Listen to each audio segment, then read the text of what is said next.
ইয়ানে আশিক মাশুক কেরামজিজ কেরামান কাতিবিন রাহাম খবর নিস্ত। আল্লাহ রাব্বুল আলামিনের সঙ্গে বান্দা বান্দির যে গোপনে সম্পর্কটা, দুই কাঁধের ফেরেশতা পর্যন্ত খবর রাখতে পারে না। ঘটনা আছে না নাই? মুসা আলাইহিস সালাম রওনা করছে, গাছের গোড়ায় দেখে এক রাখাল বসে বসে বলতেছে, মালিক যদি তোমাকে পাইতাম তাহলে গোসল করাইয়া সুন্দর মতো সাবান টাবান দিয়া চুলটুর আশ্রয় টাশ্রইয়া এবার আদর করে খাওয়াই লইয়ে দিতাম। বিভিন্ন যে মহব্বতের কথা, এই মহব্বতের কোনো নিয়ম টিয়ম আছে নাকি? নাই নাই না বলতেছে। মুসা আলাইহিস সালাম কানে ঢুকছে, ঢোকার পরে নবী মুসা আলাইহিস সালাম বলেন, এই এই কি বলতেছিস? এই তুই তো শিরক করছ, আমার মালিক কি তোর আমার মতো সেকেল সুরা, তোর আমার মতো খায় নাকি? তুই বলতেছিস? রাখালের খেয়াল ভেঙে গেছে, পাগলের মতো উঠা জঙ্গলে দৌড়। রাখাল তো জঙ্গলে যায়, আর আল্লাহ রাব্বুল আলামিন তার নবী মুসা আলাইহিস সালামের কাছে ওহী পাঠায়। ওহী আমাদ সোয়ে মুসা আজ খোদা বান্দায়ে মারা চেরা কর দে জুদা। হে জামানার নবী মুসা, তোমাকে আমি দুনিয়াতে পাঠাইছি আমার পথ ভোলা বান্দা বান্দিদেরকে আমার পরিচয় ঘটাই আমার সঙ্গে জোড়াইয়ে দেওয়ার জন্য। কিন্তু আমার সঙ্গে জোরানো বান্দাকে তুমি পৃথক করলা কেন? নবী আশ্চর্য, বলে কি একটা রাখালের সঙ্গে আমার মালিকের এই গভীর গোপনীয় সম্পর্ক আমি নবী হয়ে পর্যন্ত খবর রাখতে পারলাম না। তালাশ করে রাখাল কোথায়, জঙ্গলে দেখে রাখাল চিল্লে আল্লাহ আল্লাহ করে শিক্ষের ভাই। নবী বলতেছেন, রাখাল যেই কথা বলতেছেন আবার একটু বল, মালিক তোর কথায় বড় খুশি হয়েছে। তখন রাখাল বলতেছে, হে জামানার নবী মুসা, ওই কথাগুলো এখন যদি আমি বলি আসলে একজন মুশরিক হয়ে যাব। কারণ যখন আপনি আমাকে বাধা দিছেন তখন অবস্থা এখন অবস্থা এক নাই। মানজে সেদেরা মন্তাহা বা গুজাস্তা আম সদা হাজারা সাল চাজু গোস্তে আম। হে জামানা নবী মূসা, আপনি যখন আমাকে বাধা দিছেন তখন আমি আমার মালিকের ৭০,০০০ নূরের পর্দা পার হইয়া সিদরাতুল মুনতাহা পার হইয়া আমার মালিকের সিদরাতুল মুনতাহার চতুর্পাশে ঘুরতেছিলাম, দেখা হবে।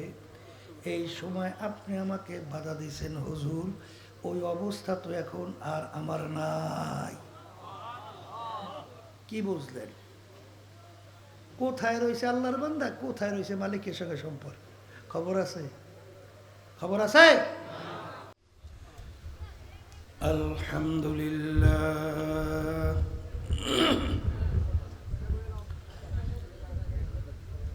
আলহামদুলিল্লাহ নাহমাদুহু ওয়া নাস্তাঈনুহু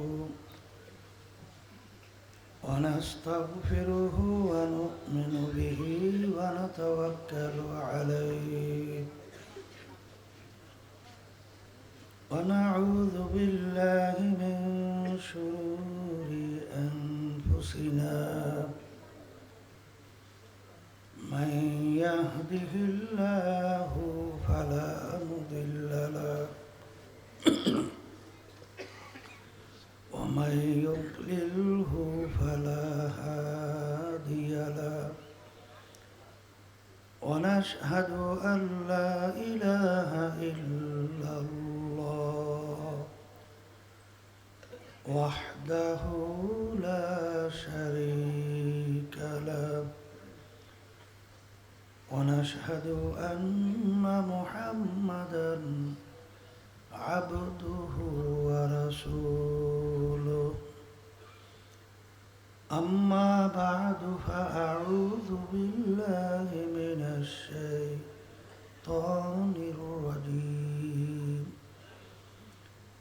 بسم الله الرحمن الرحيم كل نفس ذائقة الموت صدق الله العلي العظيم সবাই দুরূদ শরীফ পড়ি আল্লাহুম্মা সাল্লি আলা সাইয়্যিদিনা নাবিয়িনা শাফিঈনা ওয়া হাবিবিনা ওয়া মাওলানা মুহাম্মদ সাল্লাল্লাহু আলাইহি ওয়া আলা আলিহি ওয়া আসহাবিহি ওয়া বারাক ওয়া সাল্লাম আল্লাহুম্মা সাল্লি আলা সাইয়্যিদিনা ওয়া নাবিয়িনা ওয়া শাফিঈনা ওয়া হাবিবিনা ওয়া মাওলানা মুহাম্মদ সাল্লাল্লাহু আলাইহি ওয়া আলা আলিহি ওয়া আসহাবিহি ওয়া বারাক ওয়া সাল্লাম আল্লাহুম্মা সাল্লি আলা সাইয়্যিদিনা ওয়া নাবিয়িনা ওয়া শাফিঈনা ওয়া হাবিবিনা ওয়া মাওলানা মুহাম্মদ সাল্লাল্লাহু আলাইহি ওয়া আলা আলিহি ওয়া আসহাবিহি ওয়া বারাক ওয়া সাল্লাম। শুকরিয়া আদায় করতেছি মহান রব্বুল আলমিনের দরবারে। রব্বুল আলমিন ফিতনা ফাসাদের যুগে দুনিয়ার সমস্ত কাজ থেকে বিরত রেখে ওলামায়ে কেরামদের মজলিস, জাকিরিন, শাকিরিন, সাদিকিন, অনেক আল্লাহর খাস বান্দারাই মজলিসের মধ্যে আছে, যাদের সঙ্গে আমাদের জীবনের একটা সময় আল্লাহ রাব্বুল আলামিন কাটাবার সুযোগ করে দিয়েছেন। শুকরিয়া তার সবাই বলি আলহামদুলিল্লাহ। লাইন শাকারতুম লাযীদান্নাকুম ওয়া লাইন কাফারতুম ইন্না আযাবি লাশাদীদ। আল্লাহ রাব্বুল আলামিন বলেন, হে আমার বান্দা বান্দীরা, আমার পক্ষ থেকে নেয়ামত যদি পাও শুকরিয়া আদায় করবা। যদি নেয়ামতের শুকরিয়া আদায় করো, আমাদের উপর তোমাদের উপরে নেয়ামত আরো বাড়াইয়া দেব। শুকরিয়া আদায় না করলে নেয়ামত তো বাড়ানো হবেই না, বরঞ্চ শক্ত আযাব তোমাদের উপরে চাপাই দেওয়া হবে। অনেকের কানে মাহফিলের দাওয়াত পৌঁছার পরে অনেকের সুযোগ থাকা সত্ত্বেও কিন্তু মাহফিলে আসে নাই। আবার তালাশ করলে দেখবেন বহু দূর থেকে কষ্ট স্বীকার করে আমার অনেক ভাইরা মাহফিলে পাগলের মতো সুইটে চলে আসছে। মান জাদ্দা ওয়াজাদা, যে যেই জিনিস পাওয়ার জন্য চেষ্টা করে ওই জিনিসে পাইয়াও যায়। আমরা শুকরিয়া আদায় করছি।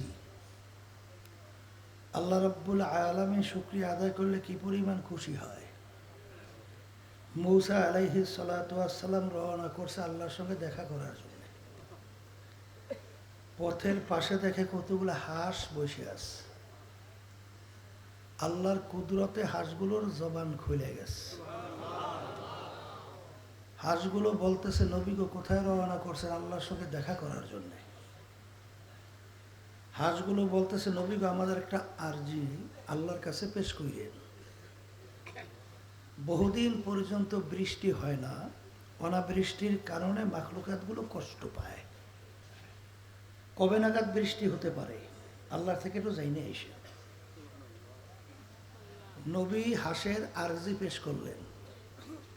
আল্লাহ রাব্বুল আলামিন বললেন, হে জামানার নবী মূসা, তুমি হাঁসগুলোকে জানাইয়া দিও এখন থেকে 40 বছর পরে বৃষ্টির সিদ্ধান্ত। নবী আসার পরে হাঁসগুলো জিজ্ঞেস করে, নবীকে আমাদের আরজি আল্লাহর কাছে পেশ করছিলেন? করছি তো। আল্লাহ কি বলছে? আল্লাহ বলছেন 40 বছর পরে বৃষ্টি। শোনার পরে একসঙ্গে হাঁসগুলো বইলে উঠলো আলহামদুলিল্লাহ। নবী ধমকে সুরে বললো, এ বোকারা, আলহামদুলিল্লাহ বললি কেন? এটা তোদের জন্য তো সুসংবাদ না। 40 বছর পর বৃষ্টি, এটা সুসংবাদ? দুঃখের সংবাদ। আলহামদুলিল্লাহ বললি কেন?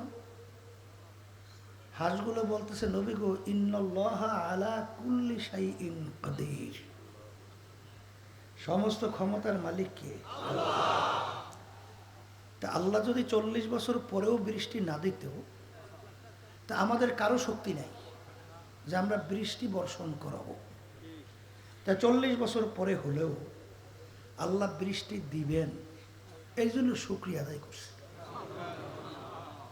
কথার কথা, নবীর সঙ্গে হাঁসগুলোর কথা এখনো শেষ হয় নাই, জুব জুব করে বৃষ্টি শুরু হয়ে গেছে।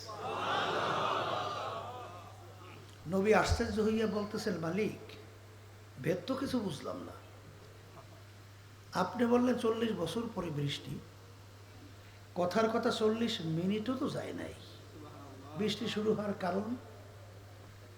আল্লাহ বলতেছেন, হ্যাঁ আমার নবী, 40 বছর পরেই বৃষ্টির সিদ্ধান্ত, কিন্তু আমার মাখলুক হাঁসগুলো যখন আমার শুকরিয়া আদায় করছে, আমি খুশি হয়ে গেছি। খুশি হইয়া সিদ্ধান্ত পরিবর্তন করি, এখন নাগাদ বৃষ্টি নাযিল করলাম। তাহলে শুকরিয়া আদায় করলে আল্লাহ কি হয়?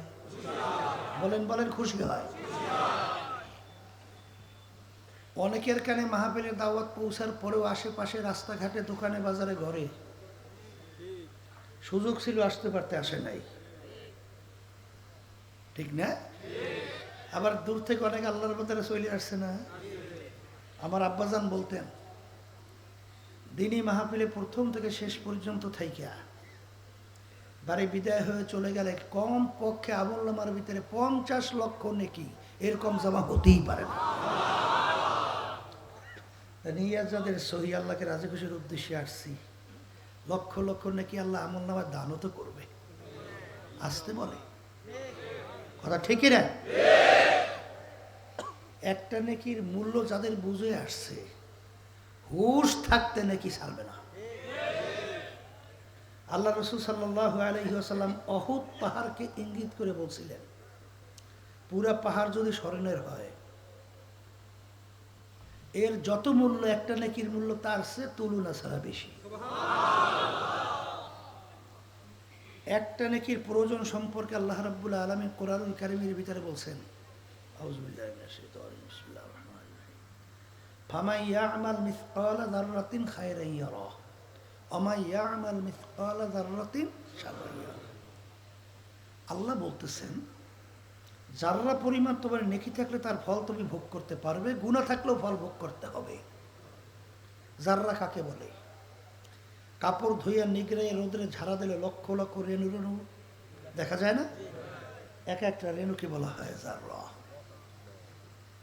কোরআনুল কারীম আয়াত অনুযায়ী এতটুকু গুনাহ থাকলেও তার ফল ভোগ করতে হবে, আর নেক থাকলেও তার ফল ভোগ করতে পারবেন। আমি বলছি না আল্লাহ? আচ্ছা, এখন আমার ভাইদেরকে বলবো, যারা মাহফিলে আসছেন, নিয়াজ যাদের সহি, সহি বুঝেন তো? বলেন তো, এক শ্রেণীর কিন্তু আছে, দেখলে এই সর্বনয় বিশ্বে ওদের আলোচনা করতেছে কোন জায়গায় দোষ ধরা যায়। দোষ, এই চিন্তা একদল আসছে না, তুমি দোষই বাবা, কিন্তু নেক আমল নামে বাবা না। কথা ঠিক কি না? গ্রামে একটা প্রবাদ বাক্য আছে, যাকে দেখতে পারে না সোজাই হাঁটলেও বলে ওটা বেকাই হাঁটে কেন, আসলে দেখতে পারে না, এই জন্য সোজা হাঁটলেও কি কয়, বেকাই হাঁটে। আমি আমার বাজানদেরকে বলবো, পর্দা আলে মা বোনরা যারা শুনতেছেন, নিয়ত পরিবর্তন করেন। মাহফিলে আসছি একমাত্র আল্লাহকে রাজি খুশির উদ্দেশ্যে, কারণ কিয়ামতের ময়দান আল্লাহ রাব্বুল আলামিন বান্দা বান্দাকে মাফ করার জন্য ওসিলা তালাশ করবে। কি তালাশ করবে? বলেন না? এই আল্লাহর বান্দা, আপনার আমার ইবাদতের মাধ্যমে নাজাত পাবো, এরকম চিন্তা অনেকে রাত্রে ঘুম নষ্ট করেন না, এরকম আছেন নাকি? হ্যাঁ। আল্লাহ রাসূল সাল্লাল্লাহু আলাইহি ওয়াসাল্লাম বলেন, আমার সাহাবারা, আল্লাহর রহমত ছাড়া কেউ বেহেশতে যেতে পারবে না। সাহাবা কেরাম বলছেন, আল্লাহ রাসূল আপনিও পারবেন না? বলেন না, আমিও পারবো না। কথা ঠিক না? ঠিক। তাহলে আল্লাহর রহমত আসতে হলে আল্লাহর হুকুম অনুযায়ী, সাধ্য অনুযায়ী চলার চেষ্টা করা, আল্লাহর রহমত বেধড়কভাবে আসতে থাকবে। কারণ কি জানেন? শোনেন, সন্তান 1 পাও 2 পাও হাঁটতে পারে, দৌড় দিয়ে যাইয়া মাকে টাইনে দুধ খাওয়ার শক্তি আছে? তাই বাপ-মা তো দূর থেকে হাত দিয়ে বলতেছে বাবা আসো। সন্তান বাপ-মা ডাকতেছে খুশি, পারে না কিন্তু হাঁটতে। ও উঠেই দৌড়ের মতো মারছে, ঠাস পড়ে গেছে না? কি বাপ-মা বসে বসে দেখে কান্না না দৌড় দেয়? যাই ওকে দৌড়ে কোলের ভিতরে উঠাইয়া আদর করে নাকি? হাদিসে কুচ্ছির ভিতরে আসছে মান আতানি ইয়ামশি আতাইতুহু হারওয়ালা। বন্দাবান্দি হাইটে হাইটে মালিকের দিকে রওনা করে, মালিকের রহমত দৌড় দেয়। দৌড় দিয়ে যাইয়ে বান্দাবাদ দিকে টাইনে তার কুদরতি কোলের ভিতরে জায়গা দেয়। একে তো হাদিসে কুচ্ছি শুনেছি। তাহলে বোঝা গেল যে আপনার আমার ইবাদতের মাধ্যমে সব দরজা পার হইয়া বেহেশতে যাওয়ার আশা কঠিন কঠিন। ইমাম গাজ্জালী রহমাতুল্লাহি আলাইহি লেখছেন, বান্দা বান্দির ভিতরে আল্লাহর ভিতরে ৭০,০০০ নূরের পর্দা আছে। কত হাজার? এক এক পর্দা পার হইতে প্রায় ৫০০ বছরের সময়। হায়াত পান কয় বছর? পর্দা একটা পারাও যায়, কিন্তু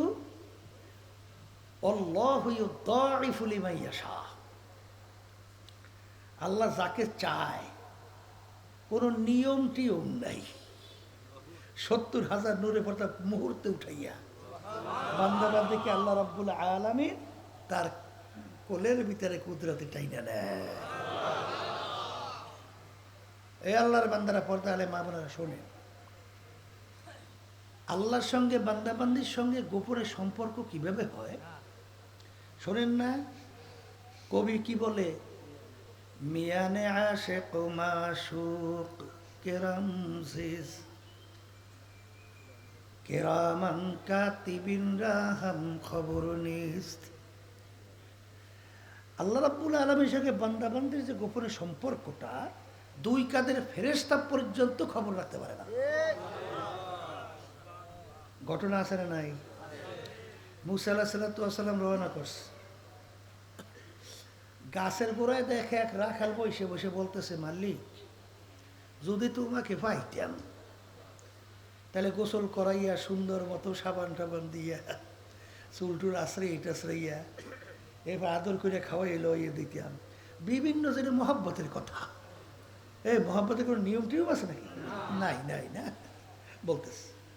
মুসা আলাইহিস সালাম কানে ঢুকছে, ঢোকার পরে নবী মুসা আলাইহিস সালাম বলেন, এই এই কি বলতেছিস? হাই, তুই তো শিরক করছ। আমার মালিক কি তোর আমার মতো সেকেল সুরা? তোর আমার মতো খায় নাকি? তুই বলতেছিস? রাখালের খেয়াল ভেঙে গেছে, পাগলের মতো উঠা জঙ্গলে দৌড়।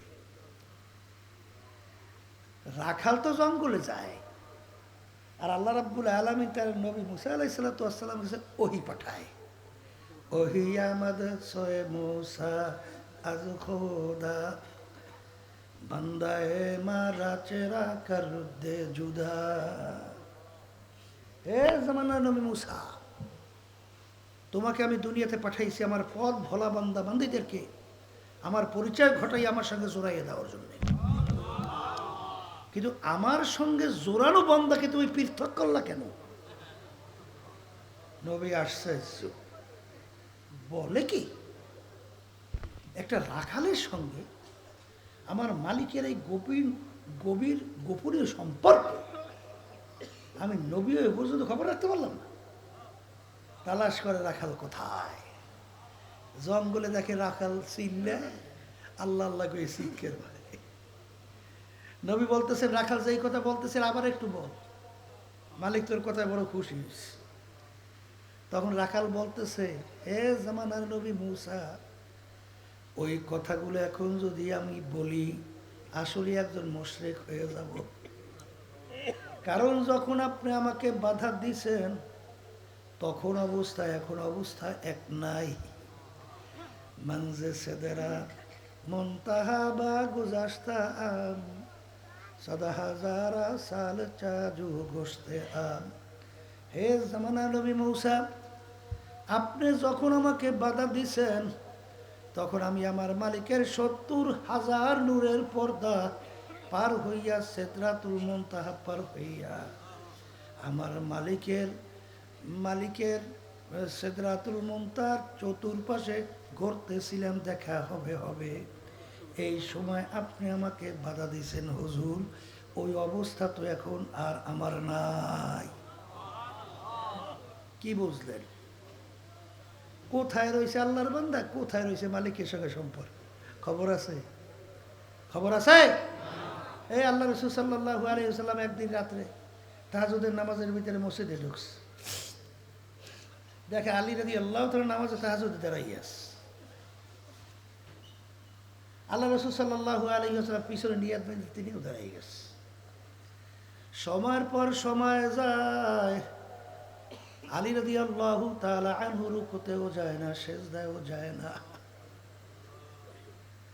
আল্লাহ হাবিব পিছনে দাঁড়াই আছে, চোখে সাদিক হইবে হইবে। ডান বাম সালাম ফিরে পিছনে তাকাইয়া দেখে সরদার দোজাহান মুহাম্মদ রাসূলুল্লাহ সাল্লাল্লাহু আলাইহি ওয়াসাল্লাম বসা। আল্লাহর হাবিব ধমক দিয়ে বলে, আলী, এরকম নামাজ তোমাকে কে শিক্ষা দেছে? দাঁড়াই রয়েছে, সময়ের পর সময় যাইতে আছে, খবর নাই।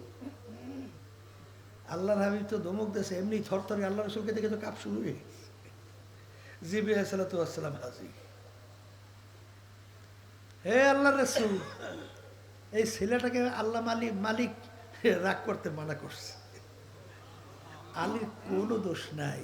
আর সলাতু মিরাজুল মুমিনিন, নামাজ হলো বান্দাবান্দি আল্লাহর মধ্যে দেখা সাক্ষাৎ কথোপকথনের মাধ্যম। এই যুদ্ধের ময়দান আলী রাদিয়াল্লাহু তাআলা পায়ের ভিতরে তীর ঢুকে গেছে না, জানেন? কি ঢুকছে? ওরে ব্যথা, হাত কাছেও নেওয়া যায় না, জোরে চিল্লাই ওঠে। আল্লাহ রাসূল সাল্লাল্লাহু আলাইহি ওয়াসাল্লাম বলেন, আলী যখন নামাজের ভিতরে দাঁড় হইয়া যাবে তখন তীর তোমরা টাইনে খুইলা ফিরল। এটা বুঝবার জিনিস না বোঝাবার জিনিস? হ্যাঁ, কি ব্যাপার? এত ভয়াবহ তীর, বিষাক্ত, হাত কাছেও নেওয়া যায় না, চিল্লাই ওঠে। নামাজের ভিতরে দাঁড়াইলে তীর খুললে বলে, মানে কি নামাজ পড়ে? আর তুমি আর আমি কি নামাজ পড়ি? বসে বসে হিসাব নিকাশ মিলেই না? হ্যাঁ, আলী রাদিয়াল্লাহু তাআলা নামাজে দাঁড়াইয়ে গেছে, তীর ধরিয়ে টানে, আলী রাদিয়াল্লাহু তাআলার খবর না, হাত দিয়ে টাইনে খুলতে পারে না, দাঁত দিয়ে কামড়াইয়া তীর খুলে ফেলছে। নামাজে সালাম ফিরে দেখে, তাকাইয়া তীর নাই। এ তীর গেল কোথায়? বলে, হযরত আপনি যখন নামাজে ছিলেন তীর খুলে ফেলাইস। কি নামাজ পড়ছে? হ্যাঁ আল্লাহর বান্দারা, তুমি আর আমি নামাজ পড়ি, ওই একটা ঘটনা আছে না, এক আল্লাহর বান্দা প্রতিদিন এশার নামাজ তাকবীরে উলা সহকারে 4 রাকাত প্রথম কাতারে ইমামের পিছনেই অথবা একটু পাশে নিয়ম অনুযায়ী প্রতিদিন আলহামদুলিল্লাহ এশার নামাজ আদায় করে। ভালো না খারাপ? হ্যাঁ, একদিন তার তাকবীরে তাহরিমা মানে উলা ছুটে গেছে। তাকবীরে উলা বুঝেন তো? তাকবীরে তাহরিমা বুঝেন তো? তাকবীরে তাহরিমা কিন্তু হাত উঠার নাম তাকবীরে তাহরিমা না, আল্লাহু আকবার এই যে বলছেন না, এইটা ফরজ। এটা কি? এইটাকে বলা হয় তাকবীরে তাহরিমা। মানে সব বন্ধ হয়ে গেছে, হাত উঠানো সুন্নাত। হাত উঠানো কি সুন্নাত? অনেকে মনে করে যে তাকবীরে তাহরিমা মানে হাত উঠানো না। তা যাই হোক, এখন তাকবীরে তাহরিমা মানে তাকবীরে উলা ছুটে গেছে। এখন নামাজের পরে আল্লাহর বান্দা এমনভাবে কান্না শুরু করছে, মানে এহি দিয়া গ্রামের কথা, এহি দিয়ে কান্দে। এখন লোকজন বয়, ভাই আপনি তো প্রতিদিন তাকবীর উলা সহকারেই 4 রাকাত নামাজ পড়েন, তা আজকে একটু যে কোনো কায়দায় হয়তো বা ছুটে গেছে, আপনি যে আফসোস করছেন তাতে আল্লাহ আপনার নেকি বাড়াই দেবে। আপনি একটু এখন একটু থামেন। তখন সেই বলতেছে, ভাই আমি তো সবের আশায় কান্দি না। বলতে কান্দেন কেন? বলে আমি সারাদিন দোকানদারি করি, তাই সারাদিন দোকানদারি করার পরে তো ওই যে প্রথম তাকবীরে উলা নামাজে নিয়াত বাইন্দে হাত বাঁধি, ওই থেকে শুরু করিয়া সালাম ফিরান পর্যন্ত আমার প্রতিদিনের হিসাব এই 4 রেখাতের ভিতরে হয়ে যায়। কিন্তু আজকে তাকবীরে উলা যেহেতু পাই নাই, এই জন্য আমার হিসাবটা মিলাইতে পারি নাই, এই আফসোসে কান্দি। এরকম নামাজে আছে না নাই? আসতে বলে, আছে না নাই?